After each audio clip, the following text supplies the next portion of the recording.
do wala we kenye sewa Adam Clenham Bright platiti ke America do alom egbele wona yo ma eye nye novinye zazan ikemi omi yo na be bato ala be bato e uchu kavala tefe ya apo nko ya la mbona maba yo nko na o no gbonye na misro no Ona menyanwe ebe ni chokosera eva yi ple kosera ya mapo ncho eba ofo nko chochoti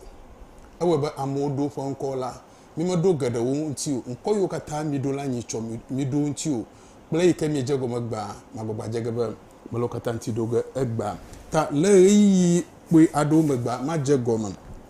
afo ya be yefo nko ebe yofo togbe nko nye tosu aha ebe yofo nko nye to ebe yofo togbe nko nye tosu ta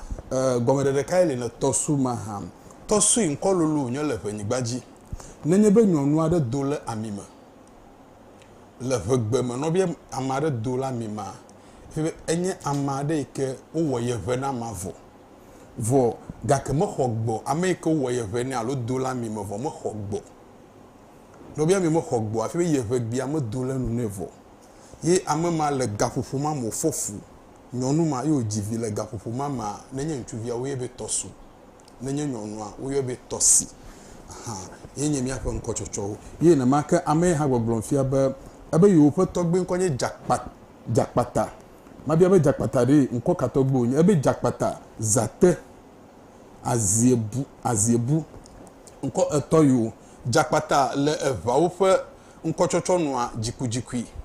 ne nyonu are jivi devia tromegbe uga tromegbe mi to gbo pe deje sibe menye ne mai mawu amegbeto ala bedo wa amegbeto be mi aji asogbo la nyigba ya ji ta nenye bo jojob ne mo nya be na nejo amado lia o megina be ya flo do no be do fefla menye abale kan nya fe susu gbo na nimbe wo yi de tro no ale gbo kwa ko edo evide do me na menye ne mo lo edo fefla nye be aide amagbedo la regbo wa amagbe na jivi na ide troaregbo wa biegbe o tro enue tututu le mohem ne viwo ma wa denumala na jivi amado lia o mo ho e majiso ta o fe ji hosenye be le devi mo fo kukuma devi tonle ke jigo ala lo nele jigala o we be yo atwo nko ike anye nko ike manye amagboto fo nko no fe viwo nko ma o to gbi ya o du motore ka nye jakpata ta nenye be nese jakpata menye nko vale konyo to gbo ye ke chon koma o jivi gbogbo aro le ngogbo oku afi ovadoji ye na be jila o chon koma ne zate wo wenye nko ye kemi na be nko juru egba mo le be ahanu nko ye na ma ke aziebu no be aziebu a ye ha nko juru nye ike yo mo le be ahiabu ahia nko ya ele have to nwo be aziebu ye anwo be ahiabu iko opo na robunuka obe aziebu gamado no plede to bi ale mi la hin o yo bue de do to bi ma ele di mo po wi o mo fo garo do be nye girlfriend bu ma le di mo aha ye ta opo nkola be aziebu gamado fi be ama medio ta ahin o mele kple nchubu bwala ha tia wa ahin kple ye ta obo be ahiabu gamado ye nye ama ye be yo foto gbe nkonye gamo ebe meji ma bia be gamo ble akpakli nko eveyu kata nko juru nye ye amova tro hedan college ne gba be ahanu nko zigedi amono gbogbo be nye be mi le gbogbo be ahanu nko ale venyi gbaji le mi afo nko chochoma nko ale kemele we be ahanu nko ehron nko alo nko juru emi yo nko mawe ame cho nko be gamo ma ne vie afi ova zu nko ikeva keketa gba ame ma pe ye konya susu ye ta cho nko ne devie lo susu mata mi to gbo yo nko ma to gbe be nkojuru alo honko vo egba amado sie nkomo nya se na wo va ko nkobu baro pelenti yo zube na wo nu aha yo move up susu le nuyo ma yo nu nkoma dom no no we veto ahanu fo no nkoma yo lifestyle community oglobe nu ka ahanu nko ewonye e ya beto bi mereku be na konko yo nti nam se boabe se tushi se ubu se fa ko se mo plus si nko yo ma ba konko nti emba google vie le evegbem le mio evio mi ape de ko no ma no gia mada ele bo abia magoma alo no ahafana ma mi acho madara joge ele bo wali amafese na nyam gbeto de se de ele be na yo wose wana susuye ta na va gbe ma nu o lebe na wo do o lebe na wo do wo mna ledi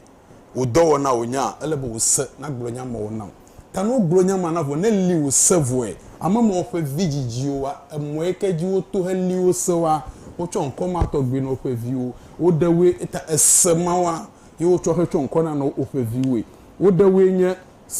sebu abe wo se kelemo wa ela babum na belebe na wa lebelebe na wa le ye edenye se tushi ane tushi na wa eseke na wo nwe eseke ehu gede enwe ade mo yobo na be se tushi ye se wubu ne jesi wo se ye nya nwe tututu ye wo se jo kala kama la gbe me adu yobo be se wubu se fa ko ne jesi wo se ye wo ala be am gboto de se ade ndudu ala to gbe le mi meduo na no fu me vile am gboto de se ade plito watu waji mi nyo no viga ka do le majebu wo na adu etel majebe no vi ona do agbele vo mi menya o eta mi le nu mo won la ta nenye be na nya nu mo na le wo ma wo sei kele mo e ga fa ko na eta o chon ko be se fa koro o be nko ma mle to obi nu ka semo ma yenye nyon de vio yo mi no gba ma wo fa mo nko toto enye ma wo fa mo ka ke le gomeji agbo be semo ye na ma ke e ko yo be sesia wo wenya me ke yo mi le gba ma wo si ha mi se mada selemanti ama ya habe mi apa togbin konye date ye fonyawo fe opo togbin konye tete alo tete alo tete weje ma bia be nko eva nko wunya nya to fe ba wo fo nko ewunye le mi togbin wo fo nko hanhan de jojome fo nko wonu le dodonu a ba hlo va igbogbo vone mi gere angloma anglowa kemi va do mi to gbo va do tefe yo mi le gba be voter jalo venyi gbajia enu jojo ade we be wo nto wona ehro wo do ki okplo fo nko wo ye wo le wo wom de ehro ma wo fe se okko okplo fo dudu de susumata anglo hu aro wo ha jiji hele mon koto bi ade no wosi le pore mo ni mi gere anglo nyi gbajia anglo hu yo ko yo be blawo javiao kple toto ma wo hlan koma togbi be date kple toto ma wo le pore mo no le mi togbi yo be date na ko bi enye ntuvi atonle le hron ma wo fe jiji me hhleme ye amo yo mo no be tete alo tetea wo wenye ntugbanto le hron ma wo me ye ame ebe ma ebe tokuku de me ma bia be de kumato ahia aziaho letu azi ahia ho pele kumato a nkodru onye ikenye ahanu nko egba vo letu ikenye nko yomi legba yenye jiji mehele adrenye nye eva wo fe nko chocho abeni atogbe nko nye aglebe vo me di ma se aglebe dadagbi kujoji vemega gati ma se nko yogome aglebe nkodru onye yebazu ahanu nko gba mo yoyom gadagbi nkodru onye yikenye ahanu nko alo nko gba mi yoyo ye na ma kenye vemega kle gati ye had the same thing amo yo chonko a onya susuyeta o chonko ma do nye papli wa mi maten wa nya susuyeta mi chonko ya do meda ko manya gbo na be na pepere nwom na mi egba vo wona yo kata wo mela na benye tefe no no a agbagbaje jade ye webe mele tefe ya egba o kata nye ganya o ha pere mianti amare ha ne pere mianti Charity Aivon nenami 5 CDs ni choiva yi ye ne mak efo Dennis Krakani nenami 10 Ghana CDs alogbe Redeemer alogbe Redeemer Chikata nenami 5 CDs Margaret Aje Boso nenami 12 CDs Juice 2 Agboka nenami 31 CDs Godwin Akpakushi Ikel Amasamai nenami 10 Ghana CDs Samzo Anani 10 CDs Francis Koblan Atipo uhane nami 10 CDs Niafo Emmanuel Joe Betty 5 CDs ye na makenye Vida Ajawulu na nami 11 Ghana CDs Divine Shito na nami 10 Ghana CDs ye na makenye Comfort Beku 10 CDs Gifty Tete 10 CDs Tamaklo Godwin 31 CDs Koku Jokoto 10 CDs Francis Aivon 20 CDs Miatogbe Linus do Vojogbe Nanami 21 CDs Kenneth Kujo Chauji manyabe mafi sasekpe na chova na le kumansi na mi 20 cedis. Frank Kumuzi as usual we anglo 25 cedis. Mia mama Patience Afia Shangbo 51 cedis. Victor Kokunyo Deka 15 cedis. Jupiter Kodo 50 cedis. Ye na makanye Augustina Techi 10 cedis. David Amateku 10 cedis. Numaji Ben Jito 12 Ghana cedis. Ye na makanye miafo George Kujo Ego. Na mi 10 cedis. Nicolas Ayvon Ikele Gen le do omle yamovu Japan na mi 12 Ghana cedis. Anzo wuha adoji ugbabe wuha okpekpere wudanfa alaba miaso mutwe miafa nko yoyo miele emme anye jijonu be evegba nyagbubu anwo vegbe na nye viwo le suku wasro alaba nyagbubu ngo febi alaba nu yokata yo mele tefe am kpogala gbala mo le feji gba ati akpodo be o matwa dem agogula yire ma bale kemele medem no bere mienti mi ho mi akpere nti o mi afa mumu number yekele tvg 0243408086 0243408086 jagbagbabo ha na akpere mienti egbabe wona na wunu asegwalade do fe ko yo na be shombet ultimate shombet do fa yin do fe yekele efa ham de pekpere mu de ka evado o ikemi hia le wona yen wo cho amika wo yo na be shombet hair food enye ami ke wo de dem etama magblova yi be kafra zigbozi to mi onchuola ni mi mlanya na heke me favor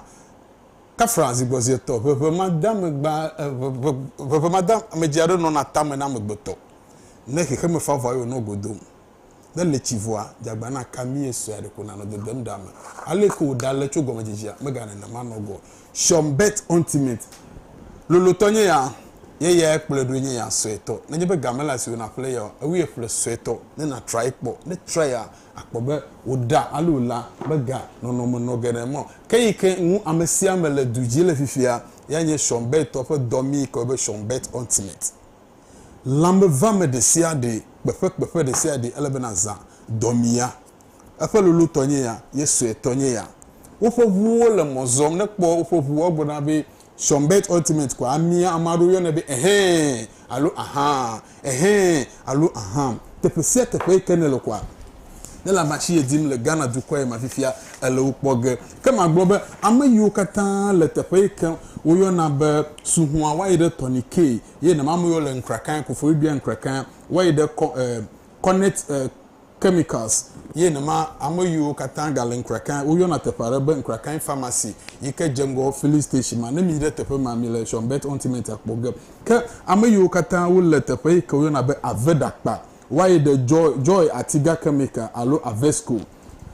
joy atiga chemical yike avesco junction tepe ke wo na be avedakpa yenyima ke amayu katan wo le avedakpa why the proud line chemical shop ye nana maka amayo le krobo agogo no bi agogo a eyi ketere nkrakan kofu bi akpele asisawa won why the middle chemical shop ke akosobo fa gologo ko be sapo akosobo sapo why the Eda Albert chemical shop ke Germany tora why the amashijira ko iko na be gakpe school alo bless chemicals ye nana maka amayo le ziofia why the VA Kuyowu chemical ikele ziofi iken amagere yona be achu store mele agbagba de se de jembe nenye be ekpo ofofuo private council ofofuo menye vulolo ye vuo be no be salum ka vivi mo ye kumole kwakpo be hon so le jefo ogbo na be ultimate na meze kpo wajagbagba be na de kpo we sweater ekeke global ofa ka for just 0243648579 0243647580 0243648579 0243648579 jagbana yo nenye benela amachi edim ye mokpo tepesia tepe kenela we yo number yakwa mila dogala o ge package na mevo amoto bi aplo tepesia tepe kenela ye gbagbaje wasi na aka amiyo katam minam adabafufu wa me evepe 2 minutes yama ese ehayo na mi gbova mila wona jige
ba ha mo kolo wona wo mela ha fo mela nye ya cho mi anovi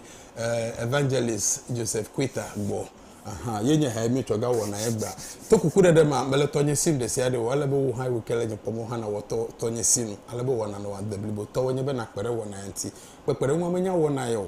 vo gba wo ha jagbagba be amade kama so nkokpo a na so nkogba yi na make do ma hi edibi experiment for edibi america na se nko a na do galavo ko na yo number eji na ko gate no na nye producer kwa producer le e mo do ga bi america mele ye fa nko se go egbanye no vinye nyonu vi kenye vinyo fa tasi ik egbanye fa birthday aha lo egbenye efa jigbeza da to be ya fa nkonye Delali Celestine Aniaku tafasia tafai kanela maybe Yehowa ma o fololo Yehowa ma o fagbedidi Yehowa ma o fanu jeji pere no sia nu ka mo betofo ma ahien lagbe ya ma maybe na o ye gbedodora nye be odidi o kata na va eji na o afano ya afanu jira fel tafai ka oyo na be dowenya Tarazo Johnchi tefo mai ule yema afon kwenye Delali aha Celestine Aniaku tepesia tepeike nela anti dela mauna na gbedidi osia vinyo feta sinye ya aha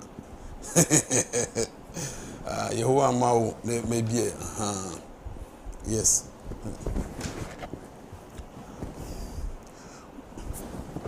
well emanye no vinye Delali yema aha mi amu ke mijisia ya ura eva ya enye fa jigbeza kai yi danzo ma yire egbeto oji meda ko banya gro na amasi amayike wo kopere na mi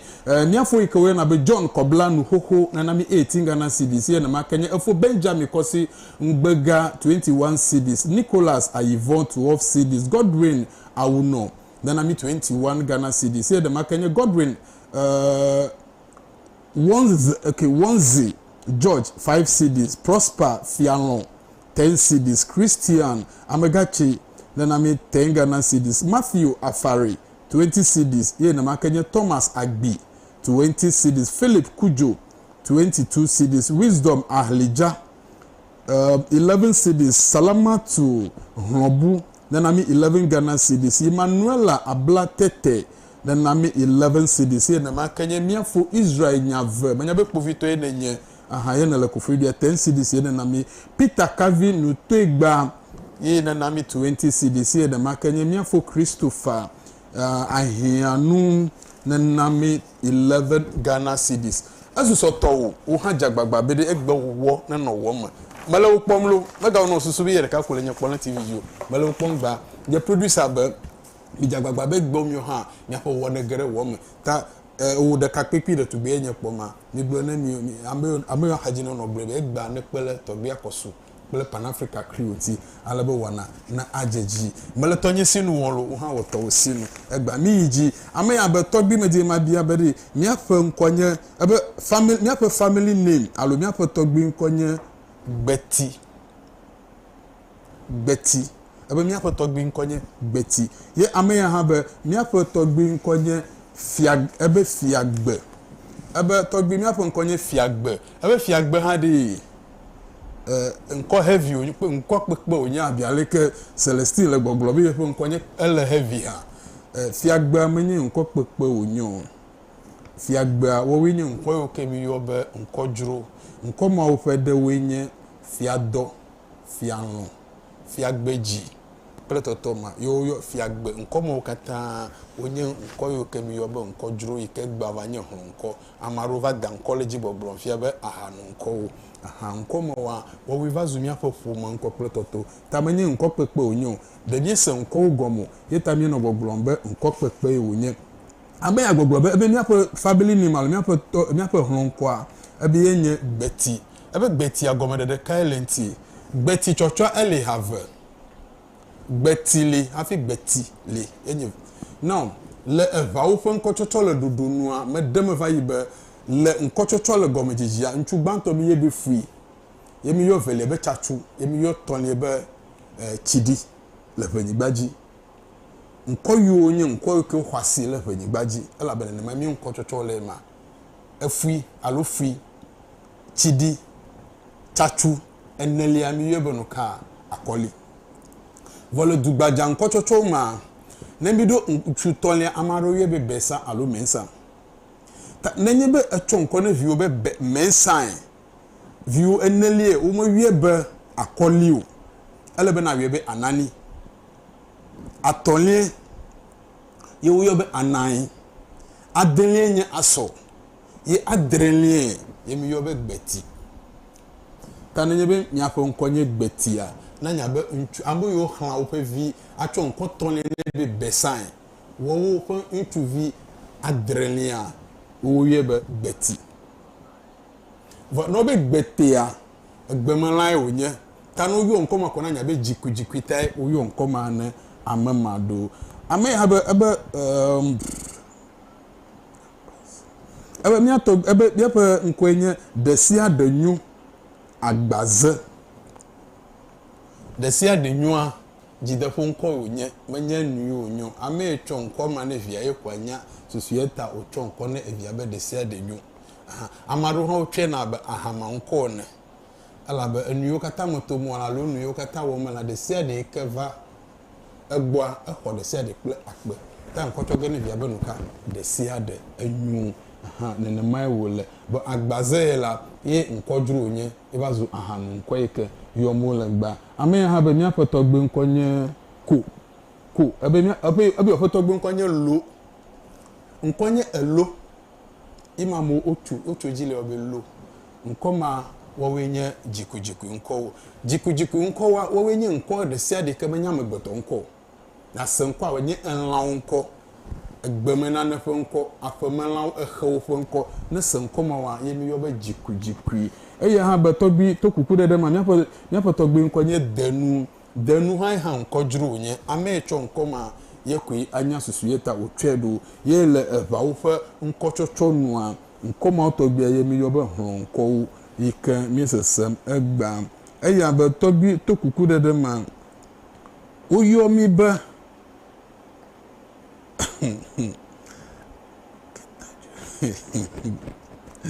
abe mia tɔgbi ŋkɔ nye ata medie ma se ata gɔme normally emietɔ blɔ wonɔ ŋkɔ ma tsɔ vɔ nɔvi abia miagblɔ be atsukpli tsɛ eye kpli witsa wowo hã nɔ ŋkɔ ma tɔgbiwo tsɔ togbɔ be ame aɖewo nɔ tsɔ le ʋenyigba dzi hã menye miaƒe ŋkɔe wonye o benya be ɖohi mietɔgbi aɖewo le ƒe susu kpa gagblɔ nya le ʋua sɔ kpli nyagbe ata gake le nye nusɔsrɔ̃ me la nye me ke ɖe ŋuti be miaƒe ŋkɔe wonye eya hã be miaƒe ŋkɔe nye agbagã ahiãbɔ agbofa ahiãbɔ agbagã ŋkɔwo katã ahanu ŋkɔe wonye ahanu ŋkɔ ne nya si koa wo nye hlɔ̃ ŋkɔ yi ke yɔ mi le gba be ŋkɔdzro ta ame yiwo tsɔa wo wate agblɔ be yewo nya ŋkɔwo ebe mabia be ŋkɔ yi ke wona be azadegli ehu ŋkɔe wonye ta nye medie ma yi ge ɖe teƒe ma o to kuku ɖe be nye axɔe nam dzro eya be miatɔ ebe to kuku ɖe ma medie ma bia be ɖe ŋkɔ yi ke woyɔna be klondzoe be eʋe ŋkɔe wonye ma ha me ɖe kuku eʋe ŋkɔe wonye eya hã be mabia be tɔgbi to kuku ɖe me ziga ebe ŋkɔ nye ziga ŋkɔdzro eva zu ahanu ŋkɔ be ziga menye fio ahanu ŋkɔe ye wonye egba ame ya hã be tɔgbi medie ma bia be ɖe amenuki alo amenaki de ŋkɔ kae wonye ehlɔ̃ ŋkɔe wonye yi ke miegblɔna be nuka ahanu ŋkɔ egba ye nema ke tɔgbi medie ma bia be kponyo ebe yeƒe ŋkɔ nye eke eŋlɔ ŋkɔ ebe miaƒe ŋkɔ ebe nye ŋkɔ nye agbobli klu tso exi ebe me yɔ ŋkɔ nyuie ɖe agbogli klu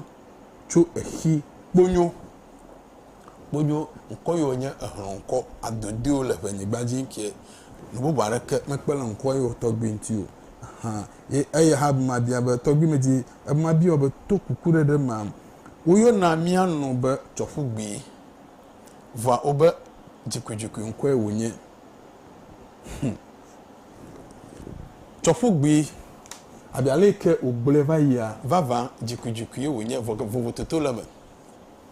egba me di ma hoji gbode nye kro mi afunu nya sro mu twa mi na ogbo nye tefe ya no no amefie be menya lusianu lefe nyi gbaju vivi to mi afọ nkoy wo mbedemelo do hia maglo na be nunya dido e wonya semotu ne do ma hia monu popo ko nyo so asinye gba ye mele tefe le nufu ga ke mena kona be lusianu ikama blo tu nko chocho ntia onye nu enya tefe vande kai kele ve nyi gbaji nye be vudadae no wo hanwo mi afafa bi trotagbia nene mai wule amoyo dungo sro nu yide ngogba wo sre lo trobeta mema ala wula nene mai ko fie mo le nye pliwo yo ha mi lo tromieta me ta egba na mare vale me gbama em kokko gana tututu ala be menye nene mai ne nyi o gake menye musia nu yela gba le menye nyatefo wona e wo mi la menye be efio le mi kpo mama o le mi kpo mtogbo le mi kpo scholars o amoyu kata onye lecturers o pitoto le mi kpo level amade le kwati alenye dada no fiem ta me gbo do ma hi mo no popo e mo kpo ake nenye be ne sere kpo mesini o a khojigbode ne mo wovo mesena no mo demonu magba nkwo e mena na senwi chofugbe jikujiku nkwo wonye adukpo jikujiku nkwo wonye ga kemenye mobubu nu leke ocho nko yote nyatogbi o mo wovu dada nu se mi ke nyatogbi wo wa soso areta wo wedo soso mata mo no gbogbo be ne do aro ye bi jagbagba mi akpere wo na yonti ale be tefe kanunya le chi e wo gbanu ji ama jagbagba ma ba he ko doguve e mo kata nye ganya pere mi nti bie mi ha nya kpere nti o aha afima ba tofu gbegbo a Shombet ultimate the ultimate of the day and we call it jijodo nu be amole da se di chu Shombet ultimate nti ne kpo fovuwa onye efusoso ma o Shombet ultimate na le di ye metena wi okwa gbe abiala kele na nti kwa wonu kuna kwa gbe alo aha yenye Shombet udo woda wo va sogbale gbegbe alabe epopo asese yeta nenye ba mo kerenti kwa gbe ultimate atovuvu le domio kata le dukoma ye kwenye domi ke ne si le ntia mo voju ame khoju amabale ke domio kata lo to gbe ne sia adwofu go pepe abi enue ne vuvu to gandele me nenye be sro wo plemi anyimlo nye ntu esia yi kobe de tenti alo nyonu etwa si gbo esia yi na bi adase ti ko de tentinye o ha hoji gbore nu ma na so le shivo kwa jagbagba be na ka Shombet ultimate ya ne care ko jagbagba be owi e hoji gbore na sisile wasiale ko glo na so to lolo mo nu be gbe edibe ya massage na mlanyi ona kono alime na no lilila alime ne blewi lolo te na no lilila alime ne blewi lolo te na lilivu kaka ide megbe na lililo fonti fete kwa na gbo na kono be ne mlanyi aga fofo reka megbe ko na plane ototro ga gbo va ono gbe mo no gbo be ri mio ameyibo mi blemi ruku mi na mo mi posusu blemi nu sie mi kejo la gbe mi be gbogbo mo nu ewo mi nim sie no nye gbogbo mo nu lo ma wi elejifo mo wa megbeto ne mo bega na mo susu na no blemo bega na mo America na no blemo gbogbo ne na mo ruku ye gbogbo le do galenti ntufa gbojogbojo apa ganto a enye tamo bubu pe de determinti na ye beto de determinti onya enu ka hocho na ekonye Shombet ultimate na ye betadu ekonye to wa Shombet ultimate a enu ye ekonye be jagbabe na kasoade ne kala kwa ne taile dunganganga jagba na sile tefe yala kwa ne na lili asileji jujo amachi ple atike kwio nunu besi agbe egbota faloruga ne mo patike kwimo meti anyimo mlogo Shombet ultimate your last stop 0243 648579 0243 6475 0243 648579 tepesia tepe kenela ne mo pe kwa jagbabe na fo na yo mi afwe kafo jisi yo tepesia tepe na mi rugala pepepe ofo fu chacham amoyo la flawu denu nongokpo kliko veta akachi abo klototo obu yo no obi amachi me tefeva mo tso blara gbe he ya opopo gbe ofo vuo le mi vuo le tefe mo zo o kekegere anglo ga krito kata amachi gbo na tefe ma mana gbe fi anyi o wa mesia me kele nya ga yi azon mi le nu fomu tso tofu gbe le eva wo fo nkochocho no na mare jivi de vie na san ko de vie ku o ga jivi bubu de vie na san ko de vie kwa o te va bien nuta allo le wo fo nu nya kplo be ji khose no o kpo be nyanu ma menye evikuku ji la wonyo kebo do ma hi ejagola ma de ji ta ne bo jivi va gbe ya ma ele be de vie ne ku do le nyonu ma efanu alo esro ntwi kejia onu fofua manyu efonu tama de ametichi ade ka mechi fufide ta evia ejige pepepe voa de vie ma gbe nogo de susumata le miato bi wo fanu nya enua nenye be amade ji enuma jojo la amare ji onya kponya fofukwa odie amamada le miato gbu amodoma aba no tepo bubu ike amade ke mejesio afuma choge ne jivima de vima mo kogo e choge ne novia de agbelin le novia gbo ejo bublo va tefo ye wole de vie toyo gake echo de vima ko fugbe de vima to gbe o be cho fugbe ato access to fugbe agbona bebe jiku nya tefe jiku nkwe wonye va amoeji oto eva yenye eya beta ko mena gbona be ne le todum nye wona ya ame ya be mabia be ebe mi afọ nkwenye semeko e ha me eselili fo nkwa ewunye agbe ya memiela na li wosanwe alo ayo wose ye wosanamo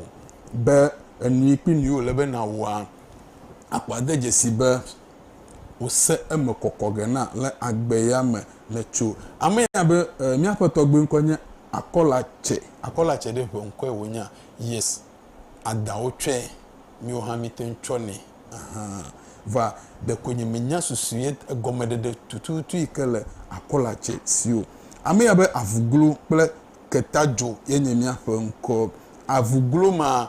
nkojuru onye yikenye huru nko ye na makenye ketajo ha ye ha ne mako ketajo masigide amaro twa be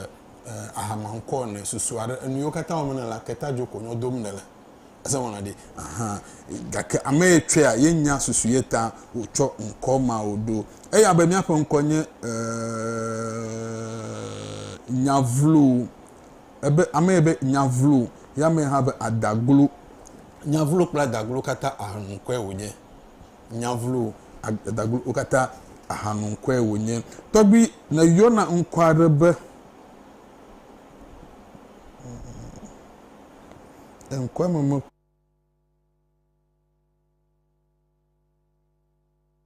tomata abe agban pele jadu agban pele jadu fete ahankwa wonye yekenye ahronko jadu a yenye ne megere ngochia yenye afoto ike obe le mi afojojo menya uma obe okpele togbi aga wojire alebe ofokpota na togbi aga ye emegbe mi togbo blago kolibe togbi aga ku afoto ofokpota na woyo be jadu ahronko wonye ye oganye nko ike mi yoyo ngba be togbi to kuku dede ma fonucho yo ha mi afọ togbi nko ya nti na mi nkwanye fume a na masamanua manye nkwanye fume obene mi le brofolize nkwanye fumi nyemanya be I don't know but haklama yo kale anwo fo nkochocho ma ofe ntuvi eneliaro wo chon ko fumi ga ke fifi ekpo be ono nkokwa no nwle wakona no wai adenu akọ isha darenu anwle nko ikenye m de ka wawe double m anwle wunu ku nu akọ nu madanu mo be enu kata yefugbe ko nyo ko le totolo nu menye na neko ta fumia khalamo nko eneliele anwle hu aroma ye na ma ame be to gbi meje manya history ebe manya asadam to fo jojo menya nenye be mi dawo vado tefe ya na watu wafonu chenti ya ebe miato kwenye alaimele nkɔ yo tɔgbi yo be ahama nkɔ wonye ya alaimele ahama nkɔ wonye eya ha be ma bia be togbo ebe mia tɔgbi wo ƒe nkɔ nye abalo vɔ me tso Togo ma bia be abalo de egɔme de le nyawo nyateƒe ma eve nkɔ ɖeke me li wo be abalo no be vawa miawo nyamo yo le Ghana mi le mia ɖokui be vota regito alo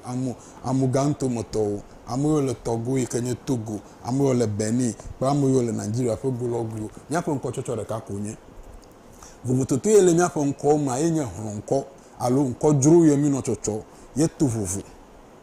beti ŋkɔ yo katã mi le le yo be akakpo ele teƒe mawo amuzu ele teƒe mawo tsikata ele teƒe mawo eyi ele teƒe mawo ŋkɔ yo katã ŋkɔ ɖeka koe wonye va abalo Togo mi no ŋkɔ mo sena menye eve ŋkɔ wonyo ame yo mo no be kablewo yike le Togoa wo tsɔna abalo ne nya metsitsi aɖe ke nye mi la ƒe hadu tso Togo ametsitsi aɖe ko nye le Togo ye o nya wo ƒe dekɔnu nya bia be Togo ŋkɔ aɖe le wo yɔ be abalo ao kablewo ƒe ŋkɔ wonye ta menye mia tɔgbe ŋkɔ wonyo eya be medi ma bia be to kuku ɖe me okay abalo to ma ebe dokli kple ebe mia tɔgbe ko nye dokli hlɔ ŋkɔ wonye ame tɔgbe tsɔ ŋkɔ ma ye atɔwanye eya be alɔgbe tsikata akpa xatrɔ akpa jikujiku ŋkɔ wonye xatrɔ ahama ŋkɔ wonye yika mala sisim da mala vɔ ko medi bi afonu tsikata ŋkɔ dzro wonye yike nye hlɔ ŋkɔ ye ne ma ke nye alɔgbe ye ne ma ke ha ŋkɔ dzro wonye eya be mia tɔgbe ŋkɔ nye kusɔgbɔ ame ha be agbafa ye ni mi ŋkɔ agbafa kusɔgbɔ agbafa hlɔ ŋkɔ wonye tɔgbe wo yike tsɔ ŋkɔ ma gba ye koe atung anya ŋkɔ ma ƒe gɔme ɖeɖe ye nenema ke nye kusɔgbɔ ye hã nenema ye wonye do bi amaro no tsɔm be ahama ŋkɔ va le nyenye nusɔsrɔ̃ me la menye ahama ŋkɔ wonyo ame ya hã be agbenye ga ye nye miatɔ no lo ame yo be agbenye ga ŋkɔ yo tɔgbia ye mi yɔna be dzideƒo ŋkɔ yi ke wo tsɔna ne ɖeviwo le woƒe dzidzime eya be to kuku ɖeɖe ma bedie ma bia be azuma eve ŋkɔ wonya adzraku eve ŋkɔ wonya azuma kple adzraku ƒete eve ŋkɔ wonye wowe nye ŋkɔ dzro nye hlɔ ŋkɔ yi ke tɔgbe aɖewo tsɔ na woƒe viwo tɔgbe mawa woawe ateŋu aɖo ŋkɔ mawo teƒe ame be ma bia ebe ye ƒe ŋkɔ nye yoƒe tɔgbe ŋkɔ nye late alo late yobe tso afiƒe late alo late ma ye nye aŋlɔwo ƒe xexleme no le vidzi ŋutsuviwo dzi wo xexle wo lɔ xlem le xexlema ehlɔ yo ke gblɔm le be ebloawo dzaviawo kple etɔmawa woawe xlena ŋkɔ ma le dzidzime no la ma ɖe be late alo latea ye nye ŋutsu adeli le ehlɔ mawo me ebe alɔwu dɔ nye muame okay ebe yoƒe ŋkɔ nye alɔwu dɔ nyamuame alo nyawame agbotui haduvɔsa okay haduvɔsa okay nyawame yoyɔ be ahama ŋkɔ nyawame enuyo katã dzɔdzɔme eva wum vɔ nume li me blɔgɔ ɖi na nuwo katã dzɔdzɔ le Pan Africa teƒe ya mele fu ɖem akamete gbɔgblɔ eva wu gbɔgblɔ ta ne me dzivia le matsɔ ŋkɔ ne vinya kɔ si ahama de ame yiwo se ƒe gble dɔƒe ya ye nye enyawo ame ke nenema ke ekawo kpɔtɔ ebe nu kam nyawo ame ye nenema ke nye alɔwu dɔ ye hã nye ahama ŋkɔ aɖewo yi ke tsɔm amewo le ewɔna ɖe ye hã nye ahama ŋkɔ tsɔ edie sese lãme ne ameviwo ye nenema ke abe agbotui kple haɖuvɔsa ŋkɔ yo agbotui kple tɔtɔ ma ne sa agbotui ko ale be na nya complete be ame tsɔ ŋkɔ ma dzikudziku vidzidzi wonye agbo jikujikui egbon jikujikui agbeli jikujikui agbotui amawoji wala oviji e devi okuku ye fu mo pe de jesi be non yo mele trophée yi gaba fle do alo yo mele do fle yi gele trono ale ke bo devi ofon devi etoni vavaga yo atro ko acho yenye nko ma togbi wo no chocho mne devi awo e ya be mi afon ko nye agbanyu ebe agbanyu nko agbanyu yenye nko e kan wo chona ne devi wo aha do devie fe ado jijo ne devie fe jogbe alo akode jipo ne devie fe jogbe ta enyema ama ebe mi afọ nkonye akwafu a amado iko le ebenigbaji iko le ole brunko toma ofe nko ro mama nye ebe nkonye akwafu eya ha be mi atogbe nkonye zojenu ebe yi nkonye gli alebe ye sropo nkonye zojenu gli kple zojenu okata wonye nkoyo okata mi yona be nko alo nkojuru bubu aleke melemo ye na make ame ha be aglago hanye nkoyike nye ahanu nko alo nkoyike mi agblopo ko be enye nkojuru eya be akpalu ha nkojuru nye akpalu nkojuru nye minam adaba popo reka medi magaba ise haye fun Joseph Kwetala hajijo donu ta minam 2 minutes ever mi ayide Joseph Kweta mo gbona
Bada kwa ba mi mega batu akpamanya gbolo na mia no vi o ka wo yo na be simo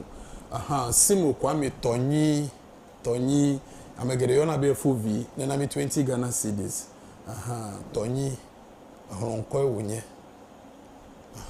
tonyi no mesia do dia meji honko ewonye hope ji hononu agbeko ikenye nko yo ke uchona edieji defo na fumao ji hononu ike enye honko ye na makenye koko tete azamichi tete a angulo ofe hono ko na be blow pletoto mawa wo fo ntwi gbanto yo betete alo tete azamechi enye nkwa ikenye horonko alo nkoduro ichomi legba Rafa Pizarro teteji aha yi na makenye Beatrice agbeye nye nkwa iko chone devi ade iken anabe devi fa gbe mene kone alebe jide kwara na no devi fa say ke ochova agbeya me yi na makenye Lawrence agbeye na mi Ghana series Lawrence Sanyu 10 CDC ene nami no la made yo be sanyu a wo sa iko chofa gbe ya majidafu e wonye bele be sie na wanyu yeta wo le yo mo de be sanyu ama ya be ye konye deco sanyu nami 10 Ghana CDs deco asidigbe na nami 21 CDs deco asidigba ehronko e wonye yikenye nkoduru yike gba mi lo be ahanu nko bia sidigba sidie la ba se medie gbadurugbo fifie nye producer na monye be amoyo katale garo gala majagba ma do fete fo nkogoma afima yideji Odilia aje nye nko e kemi chole fe nyi gbaji abe nko wo na edi na abe blu nko wo na vo nko e wonye Andrew Kosi Atiso nko e wonye yikenye nkoduru aha ye na makosi nye de kakuyo ko uji kosiragbe enami 50 Ghana cedis ye na makenye Andrew Kosi Atiso enami 11 Ghana cedis Gilbert Koshi agudogo nye nkodru voa anye nkwade ike wocho cho he sokpele no be mi atogbo be agu ye nye lu ike mi obe ere ike no jejem ita gbe ke gboji viale o ko de vie ko sokpele ere ma be agu dogo de vi ma ezo abiale ke ere duon ta de vi ma to gbe o cho nko yo to gbe na bo o fa gbenunu na lik abere ke jeda nene ye na make efo ma na na mi 50 Ghana cedis George Wanzi eje mesepoyo nimenya be unto na brofolize yo na na mi 10 Ghana cedis Kosi Joko a hronko e wonyenye nkoduru togbewe etwa yekwe aten anami na mi 10 Ghana cedis Francis Gameli yenye nkoyo ocho na ne devio ejidefo na do mahi enwie jojom le devie jigba o dolele ple plamechele devio proma menye ne manoge wala gama de ligbona ike devio ma po mo vuvuge ta ocho nko ne devio ma be Gameli ne na mi ne no 20 Ghana cedis yen makenye amamua enye hronko ikenye nkoduru yovazu enuogba mieto oyo be Israel novon ma zigedia amaro glona be ahanu nko nyone yo amaro ha glona be ahama nko ewonye voa ahanu nko ewonye amareke me vijiga cho nko ne be novon omowe busunya ewonye ta nkoduru wonye yikevazu abe ahanu nko egba ye na makenye novon na mi 21 cedis ye na maske Gameli amomo na mi 20 cedis Nicodemus agbenegba mane na mi 10 Ghana cedis ahanu nko ewonye aha ye na makenye mi ano Mary kumado nko ewonye nye nkoduru ike wocho he $1 meji 11 Ghana cedis Faustina aye nye nko ike mi atogbu wocho he bloody vie fe no pele fe kose ala benusia nu ike na wala gbe ma aye jeje wocho he wonu mai ta nkoma to bia wo twe helie kede fie fo susu ikele tamene bonu wona de said wanye ayejeje na mi 10 Ghana cedis Patricia Jesse Jasi na mi 2 Ghana cedis hronko ewonye ye na makenye Sogbaji Abena Eunice Sogbaji nye amoyo le huma wo fo nko wo chona na ofo viwo Jesse de deple bubu tokade yetai wocho nkoma na ofevila na mi 20 cedis Ivas Koku Bobobi ablo na mi 20 cedis Bank Koku aminya be ntruvi wokuragbe ye Bobobi hanye ahanunko alo hronko ye na makenye ablo hanye ahronko ke Eric Kajan mano nko yesen zigede manya be hronko ewonye ye manya nuyo onyo manya le jojo mafo nkwe wonyo ke ehronkwe wanyo ene na mi 5 Ghana cedis ene ma kenye fokoshi ajoyi hronkwe wonyo 5 cedis ene na mi Sachi Godson 10 cedis ene na mi Sachi had the same thing hronkwe wonye ene Emmanuel Aziato Emmanuel Aziato alo Aziato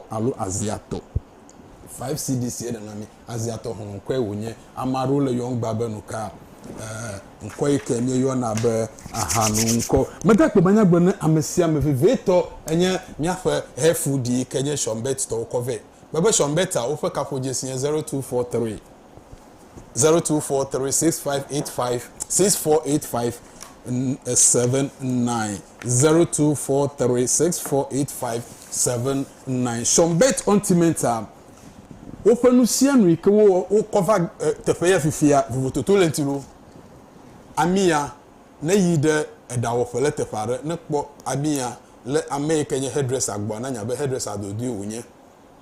ne melasi o jagba be de no nasi o mi o interview kalo mi o interview kata mili mi mete flanu na nye sro wo wa li jagba be mi plan mi etati ne dogo shombet to fo vua alo ne dogo shombet ne yide drag amachi jirafe de sia de ne kpo shombet efudie kwa jagba be na ple de kateti adenuma akove akwenda sro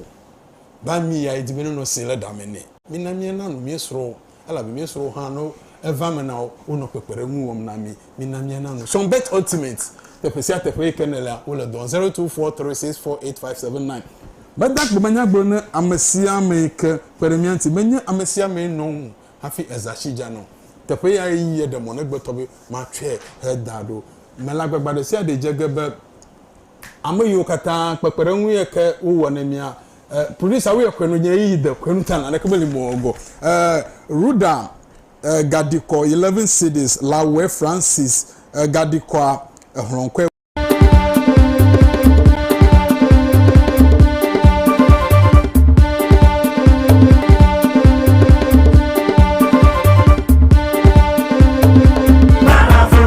Truly African. Nami Nukpalava Pan African TV. Nyamwe kwa mile nye Shekina Heba Clinic to